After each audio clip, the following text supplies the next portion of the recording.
Hi, so in today's video I'm going to show you how I created this card in ScanNCut Canvas with the little cutout window and the little matte layer on top, and this shape and the hexagon shape are both from the basic shapes within ScanNCut Canvas, along with the flag design as well. So I'm going to go over to Canvas and just show you how I created the card. I wanted it to be like a little window so that when you open it up you see the stamped image and it says Snappy Birthday, but I just wanted it to be able to peek through the window. Okay, so I'm in ScanNCut Canvas, and the first thing I did was went over to the basic shapes and I chose a square. Now I want my card to be a 5x5 card, so I brought the square onto the mat, went into the properties box and sized it to 5x5. And then I decided that from here I wanted to use the kind of postage stamp type design and the hexagon.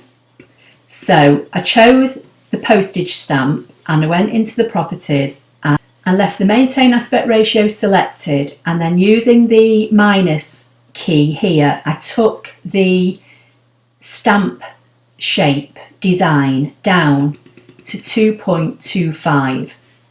I'll just move that out of the way, and there it is. And then the hexagon I resized down on this minus here to 1.5, and then I just positioned it over the stamp shape to see if that was about the size that I wanted, and it was. So I can close the properties box down now, select these two, go to edit align center and edit align middle.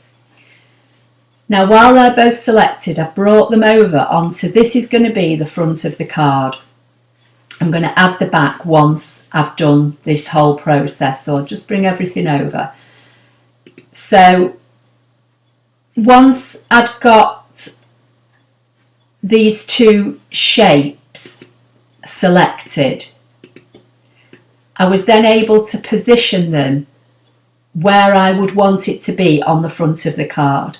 And basically I just did it by eye, and I was looking to see if I had a kind of an equal amount here as I have here, and that's roughly the position that I'm going to make it on the card. Now I'm going to select the hexagon, hold the shift key down and select the stamp shape, and while they're both selected I'm going to right click and choose duplicate and just put a duplicate up here for now.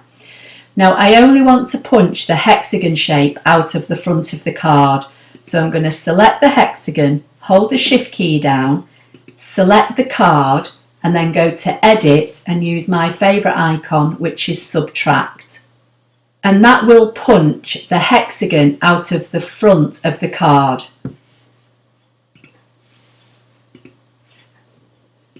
So I can now move the card out of the way, and you can see now that this hexagon has been punched out of this 5x5 card. So I can get rid of this because I don't need it. Now these are still two separate shapes, and I want again the hexagon to be punched out of this stamp shape. So I'm just going to select them both again, and I'm just going to realign them because I think I moved it. While they're both selected, I'm going to go to edit and subtract, and this time now the hexagon has been punched out of this shape, and if I fill this with colour to show you, you'll see what I mean.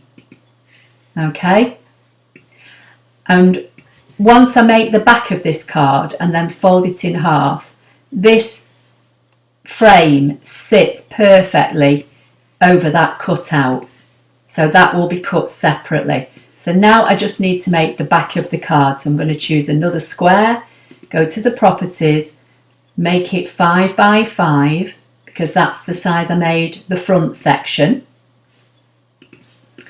Just going to move it over here, select just these two sections and align them either on the bottom or on the top just so that they line up. Then I'm just going to select one, and using the arrows on my keyboard, I'm just going to bring this back section over until it overlaps the front.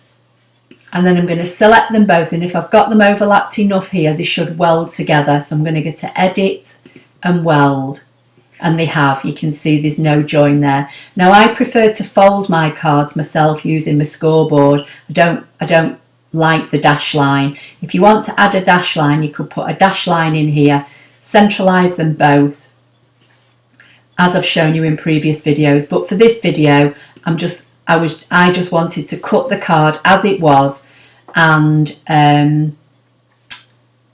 put my own fold line in. And then the last thing I did, I went back to the basic shapes and I found a kind of banner shape, this one here, and then I basically just made a couple of banners that I thought would look nice sitting on the front of the card. So I sized this one down, made it a little bit taller,